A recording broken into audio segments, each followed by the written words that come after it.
नमस्कार दोस्तों, मैं हूं मुकेश निमर और आप देख रहे हैं नोबलर्स। लास्ट वीडियो में मैंने आपको बताया था कि ITR 1 एंड ITR 4 की फाइलिंग शुरू हो गई है। ITR 1 उनके ऊपर एप्लीकेबल है जिनकी इनकम सैलरी से आती है या फिर कोई अदर इनकम है, जैसे कि बैंक इंटरेस्ट हो गया, शेयर्स पे डिविडेंड हो गया या फैमिली पेंशन हो गई या अदर इनकम जो बिजनेस एंड प्रोफेशन की नहीं होनी चाहिए और कैपिटल गेन के नहीं होनी चाहिए, तो उनके लिए ITR 1 एप्लीकेबल होनी चाहिए होगी। और दूसरा है कि टोटल इनकम 50 लाख से ऊपर नहीं होनी चाहिए और अगर एग्रीकल्चर इनकम है तो वो 5,000 से ऊपर नहीं होगी, तो ITR 1 एप्लीकेबल होगी। तो अभी मैं बिना किसी देरी किए और बिना टाइम खराब किए मैं स्टार्ट करता हूँ ITR 1 को फाइल करना। तो सबसे पहले हम जाएंगे इनकम टैक्स के पोर्टल पे। तो वेबसाइट का नाम है incometax.gov.in। यहाँ पे हमें मिलेगा लॉगिन का बटन। लॉगिन पे हम जैसे ही क्लिक करेंगे ये हमसे अपनी डिटेल मांगेगा, जिसमें पैन नंबर और पासवर्ड। यूजर आईडी में हमारा आएगा पैन नंबर, हम पैन नंबर यहाँ पे डालेंगे और आगे प्रोसीड करेंगे। यहाँ पे कंफर्म करने के ऑप्शन आएगा अपने को, यहाँ पे अपने को यस टिक करना है और आगे डालना हमारा पासवर्ड। तो हम डाल रहे हैं यहाँ पे पासवर्ड।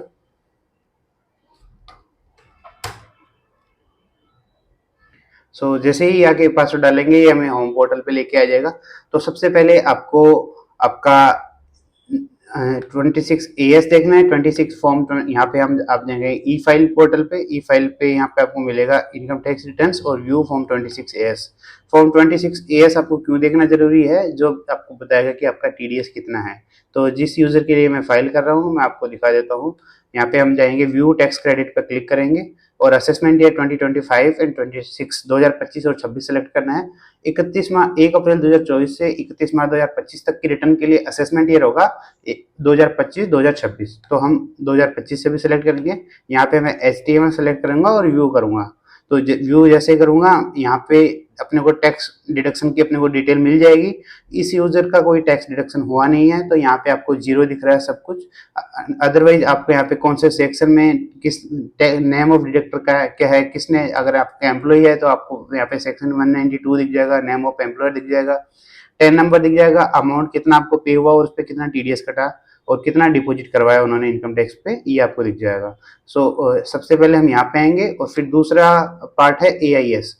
AIS पे यहाँ पे AIS पे क्लिक करना है। AIS आपका एनुअल इनकम स्टेटमेंट की इनकम टैक्स के पास आपका पूरा बायोडेटा है।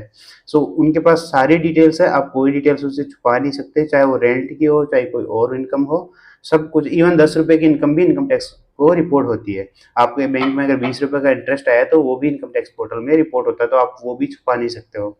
इतना ट्रांसपेरेंट हो गया हमारा पोर्टल।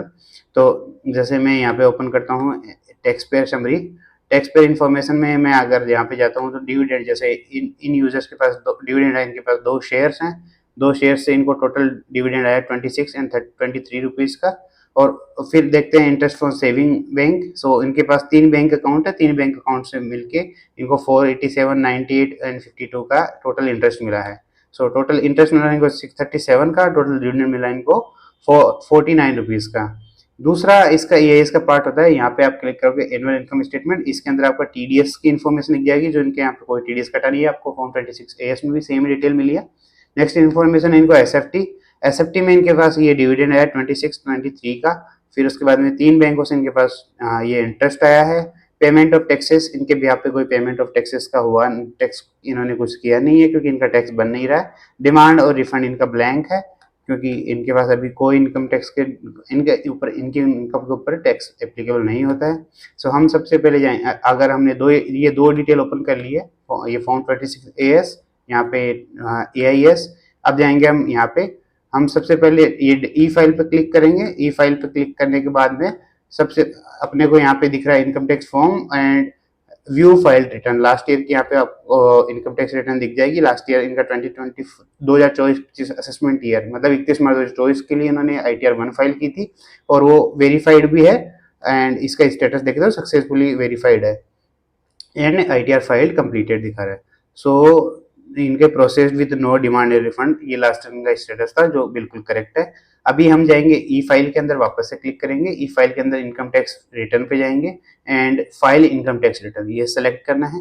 यहाँ पे आपको अपना असेसमेंट ईयर जो करंट यहाँ पे दिखा रहा है, असेसमेंट ईयर 2025-26 जो अपने ऊपर एप्लीकेबल है। 31 मार्च 2025 के लिए मैं फिर से रिपीट करूँ, 31 मार्च 2025 के लिए जो ITR फाइल की जाएगी वो असेसमेंट ईयर 2025 एंड 26 में आएगी। तो ये सेलेक्ट करना है। मैं यहाँ पे ऑनलाइन फाइल कर रहा हूँ। अगर आपकी रिटर्न सिंप्लीफाइड है, कोई बहुत ज़्यादा क्रिटिकल डेटा नहीं है, बहुत ज़्यादा क्रूशियल डेटा नहीं है, आप ऑनलाइन फाइल कर सकते हो। अदरवाइज सॉफ्टवेयर, आपको सॉफ्टवेयर की कोई जरूरत नहीं है। अगर आप ITR 1 फाइल कर रहे हो तो आपको कोई हैवी डेटा नहीं है। यहाँ पे नो सेव ड्राफ्ट आ रहा है, इसका मतलब मैंने ऑलरेडी इसमें कुछ प्रोसेस किया नहीं था। अगर कुछ ऑलरेडी इसमें कुछ डेटा फिल करके मैं छोड़ देता तो यहाँ से ड्राफ्ट में आ जाता। फ्रेश फाइलिंग स्टार्ट होगी, स्टार्ट न्यू फाइलिंग पे क्लिक करना है। यहाँ पे आपको इंडिविजुअल की रिटर्न है तो यहाँ पे मैं इंडिविजुअल सेलेक्ट करूंगा। अभी ये इंडिविजुअल सेलेक्ट करके इसमें जाएंगे कंटिन्यू, और यहाँ पे आपको विच ITR, अभी ITR 1 and 4 ही आई है तो यहाँ पे दो ही ऑप्शन दिखा रहा है। अदरवाइज जब और यूटिलिटीज लोड हो जाएगी इनकम टैक्स पोर्टल के साइड से, उसकी मैं न्यूज अलग से वीडियो में दे दूंगा। तो अभी के लिए 1 and 4 ही आई है, अपने ऊपर एप्लीकेबल है 1। इसमें यहाँ पे भी लिखा हुआ गया 1 है resident other than not ordinary resident. इसकी डेफिनेशन अलग है। आप इंडिया में सब रह रहे हो, आप सब रेजिडेंट हो, मोर देन 182 डेज रह रहे हो, और जिनकी इनकम अप टू 50 लाख है, और एग्रीकल्चर इनकम जिनकी 5,000 रुपए तक की है, और वो अदर देन ये वन हाउस प्रॉपर्टी है एंड अदर सोर्सेज से उनकी इनकम हो रही है। और not for individual who is either director, अगर कोई इंडिविजुअल डायरेक्टर है किसी कंपनी में उनके लिए नहीं है। अभी मैं करता हूँ प्रोसीड विद ITR। यहाँ पे आप प्लीज नोट दैट डिफॉल्ट, सो इसका मतलब है कि बाय डिफॉल्ट अपने पास दो रिजीम का ऑप्शन होता है, old scheme and new scheme. New scheme by default select की हुई आती है, ओल्ड स्कीम सेलेक्ट करने के लिए आपको अलग से सेलेक्ट करना पड़ेगा ऑप्शन। यहाँ पे जाएंगे, अभी ये खुद बोल रहे इन्होंने यहाँ पे बताया कि ये डिटेल्स आप अपनी कलेक्ट करके रखिए। जब आप रिटर्न फाइल करोगे फॉर्म 16 आता है, आपका एम्प्लॉयर देगा, हाउस रेंट रिसिप्ट है, आपने कोई HRA क्लेम करना है या फिर इन्वेस्टमेंट प्रीमियम पेमेंट कुछ भी है ये। तो अभी हम लेट्स गेट स्टार्टेड। एंड यहाँ पे ये पूछ रहा है कि why are you filing the income tax return for any of the following reason. So basically हम फाइल कर रहे हैं क्योंकि हमारी इनकम है वो टैक्सेबल लिमिट से ज्यादा है। बेसिक एग्जाम्पल लिमिट जो 2.5 लाख की है इससे ज्यादा है, तो हम रिटर्न फाइल कर रहे हैं। ये सेलेक्ट करेंगे और नेक्स्ट पे क्लिक करेंगे। यहाँ पे यहाँ पे ये बताता कि देर आर प्रीफेड इन्फॉर्मेशन। मैंने आपको दिखाया कि ऑलरेडी यहाँ पे AIS पोर्टल पे या फिर AIS पोर्टल पे ऑलरेडी आपकी इनकम की डिटेल आ जाती है, तो वो आपको ITR में बाय डिफॉल्ट फैच होती है। अगर आपको उसको चेंज करना है ठीक है, नहीं तो आपको कंफर्म करना पड़ेगा। यहाँ पे आप देख सकते हो प्रोवाइड योर कंफर्मेशन, पहला वाला व्हाइट आ रहा है, बाकी सब ग्रीन आ रहे हैं कि पहले फर्स्ट लाइन को कंफर्म करेंगे तो ही नेक्स्ट वाले ऑप्शन ओपन होंगे। सो फर्स्ट वाले लाइन है ये यूजर की डिटेल आ जाएगी यहाँ पे। फिर नेचर ऑफ एम्प्लॉयमेंट, यहाँ पे अगर आप गवर्नमेंट एम्प्लॉय हो या यहाँ पे सेंट्रल गवर्नमेंट को, स्टेट गवर्नमेंट या किसी PSU में जॉब करते हो, या फिर पेंशनर हो, या फिर अदर पेंशनर, या फिर अदर्स, तो ये अदर्स में आ जाएंगे। और अगर आपकी फैमिली पेंशन आ रही है आपके फादर या मदर की, तो आप नॉट एप्लीकेबल कर सकते हो, नहीं तो अदर्स में जाएगा ये। और 139(1) बाय डिफॉल्ट आ रहा है क्योंकि हम ड्यू डेट से पहले और ड्यू डेट तक की फाइल करने के लिए 139(1) आ रहा है। और हम ओरिजिनल फाइल कर रहे हैं, ओरिजिनल रिटर्न फाइल कर रहे हैं। कोई अगर रिवाइज रिटर्न होती है 139(5) में आ जाती। अभी ओरिजिनल रिटर्न है। कोई अगर आपको नोटिस आया होता है तो इसको यस सेलेक्ट करो, नोटिस का सेक्शन सेलेक्ट करो, और ऐसा करनी है। अभी ये पूछ रहा है do you wish to exercise option under section 115 BAC 6 for opting new regime. तो ये पूछ रहा है कि आपको अगर न्यू रिजिम में सेलेक्ट करना है या नहीं, तो न्यू ओल्ड रिजिम सेलेक्ट करनी है कि नहीं है। तो यहाँ पे लिखा है for opting out option should be exercise along with return of income filed under section 139(1) by default is no, it means ये न्यू स्कीम में जा रही है। अगर आपको ओल्ड स्कीम में करनी है तो यहाँ पे यस सेलेक्ट करके ओल्ड स्कीम में फाइल कर सकते हो, नहीं तो बाय डिफॉल्ट नो रहेगी। अभी मैं इनकी रिटर्न फाइल कर रहा हूँ न्यू स्कीम के अंदर। सो यहाँ पे ये आ रही है बैंक डिटेल। बैंक डिटेल में ये ऑलरेडी वैलिडेटेड है। मैंने आपको लास्ट वीडियो में बताया था कि अगर आपका बैंक अकाउंट वैलिडेटेड नहीं है आप रिटर्न वेरीफाई नहीं कर सकते हो। अगर आपको रिटर्न वेरीफाई करना है, जो कि फास्टर रूट है वेरीफाई करने का, सो आपको यहाँ पे बैंक अकाउंट वैलिडेटेड रखना ही होगा, नहीं तो आप नहीं प्रोसीड कर पाओगे। ये मैंने कंफर्म कर दी। अभी ये फर्स्ट वाला सेक्शन हो गया कंफर्म्ड, ये ग्रीन आ गया, मतलब ये आ रहा है confirmed. Okay, then next section में जाएंगे gross total income. Gross total income में यहाँ पे अपने को सबसे पहला सेक्शन है B1 जो है इनकम फ्रॉम सैलरी। मैं इसको सब एडिट करूंगा, एडिट करके इसके अंदर अपने को डिटेल फाइल करनी है। तो सैलरी एज पर सेक्शन, तो अभी मैं इनकी सैलरी यहाँ पे फिल कर रहा हूँ। 6 लाख की यहाँ पे सैलरी में फिल कर रहा हूँ। Value of requisite as per section 17(2), कोई एक्स्ट्रा रिक्विजिट्स नहीं मिले हैं, ये आ गया टोटल। यहाँ पे मैं 6 लाख फिल किया। और income from retirement benefit other than ये एप्लीकेबल है नहीं, तो आप डायरेक्ट अगर आप अभी जॉब कर रहे हैं रिटायर नहीं हुए, आप नेक्स्ट डायरेक्ट अगर आपका कोई और ब्रेकअप आपको यहाँ पे डालना है, जैसे यहाँ पे आपको अदर कोई स्पेसिफिक कंट्री से कोई इनकम आ रही है वो डाल रही है, वो सब यहाँ पे डाल सकते हो, नहीं तो इसको करना है कैंसिल। सो यहाँ पे है अगर आपका कोई 89A के अंदर आपको कोई रिलीफ आ रहा है तो 10 सेक्शन 10EE के अंदर फिल करना होगा, नहीं तो ये सारी डिटेल यहाँ पे फिल करने के बाद में नेक्स्ट जाएंगे यहाँ पे एग्जाम अलाउंसेस। यहाँ पे अगर आपको कोई एग्जामेशन चाहिए हो, जैसे कि आपको यहाँ पे कोई रेम्यूनरेशन रिसीव हुआ हो by whatever name called as an embassy of high commission, ये कोई एम्बेसी में जॉब करते हैं उनके लिए एप्लीकेबल रहेगी, या फिर आप आउटसाइड ऑफ इंडिया या ये है अलाउंस और पैकेजेस पेड और allowed such as outside India by the government to the citizen of India for rent and services. अगर आपको कोई गवर्नमेंट आपको अलाउ करती है उसके लिए है, या फिर आपको डेथ कम रिटायरमेंट ग्रेचुटी रिसीव हुई है, या फिर ये अदर एक्स्ट्रा एक्स्ट्रा है। इसके अंदर आपको अगर आपको ट्रांसपोर्ट अलाउंस मिला हो एम्प्लॉयर से, जो बहुत सारे केसेस में मिलता है, या फिर आपको कोई फूड अलाउंस मिला हो, वो सब डिटेल आपको यहाँ पे डाल देनी है। इस टाइम पे मैं यहाँ पे कुछ नहीं डाल रहा हूँ, क्योंकि अगर आपको ये एग्जामेशन आगे लेनी है तो सबसे पहले यहाँ पे ब्रेकअप डालना होगा उस एग्जामेशन का, कि आपको ट्रांसपोर्ट अलाउंस यहाँ पे ब्रेकअप में डालना पड़ेगा। सपोज आपकी टोटल इनकम 6 लाख है, उसमें से 10,000 आपको ट्रांसपोर्ट अलाउंस मिला था जो आपका टैक्स बेनिफिट मिलना चाहिए, तो आपको यहाँ पे 5,90,000 डाल है। 10,000 यहाँ पे सेलेक्ट करके, सॉरी मैं गलत सेक्शन में आ गया, जो नीचे वाला सेक्शन है ब्रेकअप का, जो यहाँ पे एग्जामेशन का, तो अलाउंसेस का यहाँ पे जाएंगे आप, और आपका यहाँ पे transport allowance granted for physically handicapped, या फिर tax paid by employer on non beneficiary packages है, या फिर कोई और आपको जो भी एग्जाम अलाउंस मिला है वो यहाँ पे आपको सेलेक्ट करना है। तो मैं यहाँ पे इसको कर रहा हूँ मैं डिलीट, अभी कोई एग्जामेशन नहीं है। 6 लाख डायरेक्ट हमने यहाँ पे टोटल इनकम में डाले, और यहाँ पे कोई डिडक्शन 75,000 की न्यू स्कीम में बाय डिफॉल्ट डिडक्शन आ जाती है, उसको अपन चेंज कर भी नहीं सकते, बाय डिफॉल्ट आती है। तो अपनी net income chargeable under salary जो कि 5,25,000, हमने इसको कर दिया कंफर्म। अभी हम जाएंगे नेक्स्ट सेक्शन के अंदर। तो ये नेक्स्ट सेक्शन है अपना इनकम फ्रॉम हाउस प्रॉपर्टी। अगर आपकी कोई भी हाउस प्रॉपर्टी से इनकम होती है आपको यहाँ पे डाल देना है। यहाँ पे आपको ग्रोस रेंट रिसीव्ड है, local tax paid to authorities है। जैसे मैं यहाँ पे सेलेक्ट करूंगा टाइप ऑफ हाउस प्रॉपर्टी आपकी कैसे है, सेल्फ ऑक्यूपाइड प्रॉपर्टी आपकी सेल्फ ऑक्यूपाइड प्रॉपर्टी है, आपका कोई एरिया रेंट वगैरह कोई रिसीव हुआ आपको, या फिर आपकी लेट आउट प्रॉपर्टी है तो लेट आउट प्रॉपर्टी पर आपको टोटल रेंट कितना रिसीव हुआ है, टोटल आपने टैक्स कितना पे किया अथॉरिटीज को, उसके ऊपर आपको 30% डिडक्शन मिल जाएगा, स्टैंडर्ड डिडक्शन मिलता है। उसके अलावा कोई अपने या फिर कोई एरिया वो मिला है आपको, रेंट मिला है, वो फिल कर देना है। या फिर आपको interest payable on borrowed capital, आपने कोई कैपिटल बोरो कर रखी है 24B के ऊपर, सेक्शन 24B के अंदर आपको इसकी डिडक्शन मिल जाएगी। In case of house property is self occupied and option yes is selected for are you opting for new scheme, then आपको deduction for interest payable on borrowed capital is not allowed. ये आपको interest का जो deduction मिलता था, जो 2 लाख तक का मिलता था अगर आपने होम लोन ले रखा है, वो आपको ओल्ड स्कीम में मिलता था, न्यू स्कीम में नहीं मिलेगा। सो ये डिटेल आपको यहाँ पे फिल करनी है। अभी मैं कोई डिटेल नहीं रख रहा यहाँ पे, कोई इनकम नहीं है हाउस प्रॉपर्टी से। देन अपन नेक्स्ट जाएंगे इनकम फ्रॉम अदर सोर्सेज, यहाँ पे अपने को सेलेक्ट करनी होगी। तो सबसे पहले इनकम फ्रॉम से ये है इंटरेस्ट फ्रॉम सेविंग अकाउंट। सो हमने यहाँ पे देखा था कि इंटरेस्ट फ्रॉम सेविंग अकाउंट जो आया था वो yes, so interest from saving account आया था अपना 637 एंड डिविडेंड आया था अपना 49। तो हम यहाँ पे जाएंगे इंटरेस्ट ये 637 सेव, ओके इन ये आ गया। अभी ये था अपना इंटरेस्ट फ्रॉम सेविंग अकाउंट। अभी और डिटेल ऐड करनी है। डिविडेंड आया था अपने को, डिविडेंड इनकम अपनी आई थी 49 की। सो यहाँ पे अपने को डिविडेंड इनकम डाल देनी है। अभी ये डिविडेंड इनकम किस टाइम पे आई थी, तो टाइम के लिए यहाँ पे टाइम की डिटेल यहाँ पे नहीं आ रही है, एक सेकंड में नेक्स्ट सेक्शन में देखता हूँ। सो ये अपनी एसएफटी इन्फॉर्मेशन आ गई जिसके अंदर डिविडेंड की डिटेल आ रही है। सो ये डिविडेंड की डिटेल है 21 मई 2025 को मिली थी, एंड तो ये जाएगा 4th क्वार्टर में। और नेक्स्ट डिविडेंड इसका है 21 मई का, और इसमें इसमें आया अलग अलग क्वार्टर्स में 2025 का ये पूरा।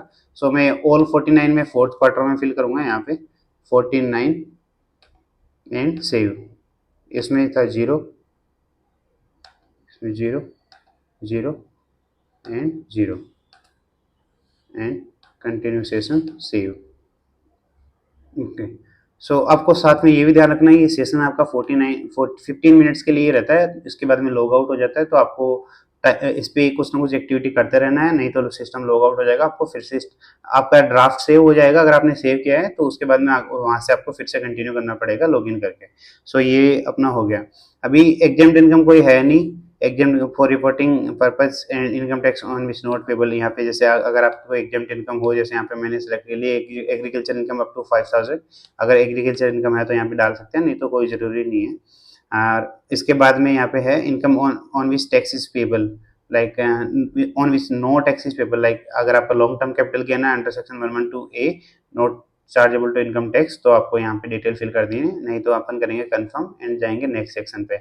अभी ये कंफर्म जैसे होता जाएगा नेक्स्ट सेक्शन ओपन अप अपना होता जाएगा। इसके बाद में जाएंगे हम टोटल डिडक्शन के ऊपर। कोई डिडक्शन नहीं हुई है, कोई हमने कंट्रीब्यूशन नहीं किया, कोई पीएफ नहीं है, और तो हमें यहाँ पे कोई डिडक्शन नहीं मिल रही है। हमने किया कंफर्म और क्लोज किया।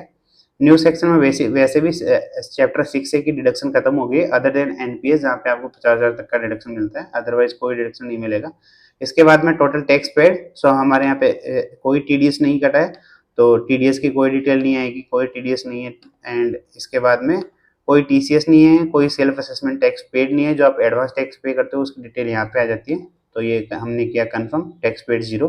इसके बाद में आपको करना है वेरीफाई इनकम टैक्स लायबिलिटी। अपनी टोटल इनकम होगी 5,25,686, जिसको इन्हें राउंड ऑफ में करके लिया 5,25,690। एंड इसके बाद में हमारा टैक्स बनता है 11,285, लेकिन अपनी जो न्यू स्कीम के अंदर रिबेट है उसके 87A की, उसके अकॉर्डिंग अपना पूरा अमाउंट है वो रिबेट के लिए एलिजिबल है। हमारा फाइनल टैक्स अमाउंट होएगा 0।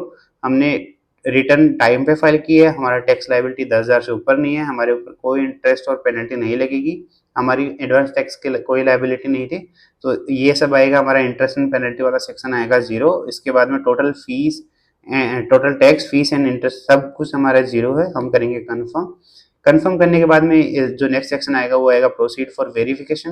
वेरिफिकेशन में हमें ये फिर से दिखा देगा 5,25,000 की अपनी टोटल इनकम है, अदर सोर्स से अपनी 6,06,86 है, टोटल आ गया 5,25,686। हमने 6 लाख फिल किया था जिसपे 75,000 का डिडक्शन मिल गया था, तो अपनी नेट इनकम रह गई 5,25,686। 5,25,690 हुई टोटल राउंड ऑफ के बाद में। अपना 87A का रिबेट लगा के हुआ टोटल टैक्स लायबिलिटी 0। हमने किया प्रीव्यू, यहाँ पे हमने किया यस एंड प्लेस किया हमने झुंझुनू, जो भी प्लेस है आप अपनी आईटीआर फाइल करो, डेट बाय डिफॉल्ट आएगी। अगर आप अपनी रिटर्न टीआरपी से टैक्स रिटर्न प्रिपेयर से करवा रहे हैं तो वो अपनी डिटेल फिल करेगा, नहीं तो इसको रखना blank. And proceed for validation. Proceed for validation में हम जाते हैं तो यहाँ पे एक डिटेल आ रही है कि यहाँ पे टाउन डिस्ट्रिक्ट ये फिल हुआ नहीं है। हम यहाँ पे जाएंगे, टाउन डिस्ट्रिक्ट फिल करने के लिए यहाँ पे लिख देंगे हम एंड इसको किया सेव। एंड अभी हम फिर से जाएंगे डैशबोर्ड पे, यहाँ पे करेंगे रिज्यूम फाइलिंग। ओके, ये सारी डिटेल कंफर्म आ रही है। प्रोसीड टू वेरिफिकेशन हमको फिर से करना है, क्योंकि अपने सारी डिटेल फिल करके सेव कर दी थी, तो अपने को दोबारा से डिटेल फिल करने की जरूरत नहीं है। यहाँ पे यस क्लिक करके and next proceed to validation कर देना है। And validation is successful. Now next part is इसको वेरीफाई प्रीव्यू कर लेना। हमें सबसे पहले प्रीव्यू करने के लिए सारी डिटेल हमें ऑलरेडी पता है, हमारा जो बैंक अकाउंट डिटेल है सब कुछ यहाँ पे आ जाएगी। प्रोसीड टू वैलिडेशन कर देना है, फिर से वैलिडेशन सक्सेसफुल है। नेक्स्ट पार्ट है प्रोसीड फॉर वेरिफिकेशन। तो प्रोसीड टू वेरिफिकेशन करते टाइम पे अपने पास 3 ऑप्शन है, ई वेरीफाई नाउ, लेटर अभी करना है, बाद में करना है, या पे ITRV के थ्रू आपको वेरीफाई करना है, जो आपको इनकम टैक्स डिपार्टमेंट में स्पीड पोस्ट के थ्रू विद इन 30 डेज भेजना होता है, वैसे वेरीफाई करना है। हम करेंगे इसको ई वेरीफाई, जो कि रिकमेंडेड भी है, इंस्टेंटली हो जाता है। तो ई वेरीफाई करने के लिए अपने पास ऑप्शन आता है आधार के थ्रू, नेट बैंकिंग के थ्रू, बैंक अकाउंट के थ्रू, या फिर डीमैट अकाउंट के थ्रू, या फिर आपके पास ऑलरेडी ईवीसी कोड है उसके थ्रू, या फिर आपके पास ऑलरेडी आधार कार्ड का ओटीपी है। मैं यहाँ पे करूंगा I would like to verify using OTP on my mobile number with registered with Aadhaar. इसको किया मैंने सेलेक्ट एंड करेंगे कंटिन्यू। कंटिन्यू करने पे ये पूछेगा कि आप एग्री हो ओटीपी भेजने के लिए। हमने किया जनरेट ओटीपी। जनरेट ओटीपी के बाद में यहाँ पे अपने को फिल करना है ओटीपी। मैं ओटीपी फिल करके आपको बताता हूँ। नेक्स्ट स्टेप अपनी वेरीफाई करने की, हम ओटीपी पेज में यहाँ पे अपने को ओटीपी लगाना है। ओटीपी हमने लगाया और इसको करते हैं वैलिडेट। तो जैसे ही वैलिडेट हुआ confirm submission of return submit करना है, और जैसे सबमिट होएगा सबमिटेड सक्सेसफुली। अपने पास रिटर्न सक्सेसफुली सबमिटेड हो चुकी है। और इसके बाद में अपने को करना है प्रोसीड करके you have successfully filed and verified your return. इसके बाद में ये अपना रजिस्टर्ड नंबर पे इसका मैसेज भी आ चुका होगा। इसको हम रिसीट डाउनलोड कर सकते हैं, रिसीट डाउनलोड करके डाउनलोड में चली जाएगी और इसको आप सेव कर सकते हैं, अपनी पीडीएफ में भी इसको देख सकते हैं, जहाँ पे आपको दिखाएगा कि income tax return already file हो चुकी है एंड वेरीफाइड है। इसके बाद में हम यहाँ पे चेक करेंगे अपनी व्यू फाइल रिटर्न्स के अंदर आके चेक करते हैं, तो यहाँ पे अपना आ रहा है असेसमेंट ईयर 2025-26 के लिए अपनी रिटर्न है वो सक्सेसफुली ई वेरीफाइड हो चुकी है। अब ये प्रोसेस हो जाएगी। आप यहाँ पे कुछ दिन के बाद में लॉगिन करके देख सकते हैं। अगर आपके कोई डिमांड या नोटिस या कुछ अगर क्वेरी आई है तो उसका रिप्लाई कर सकते हैं, नहीं तो ये ऑटोमेटिकली इनकम टैक्स के द्वारा इसको वेरीफाई करके क्लोज कर दिया जाएगा। तो आज का वीडियो इतना ही था दोस्तों।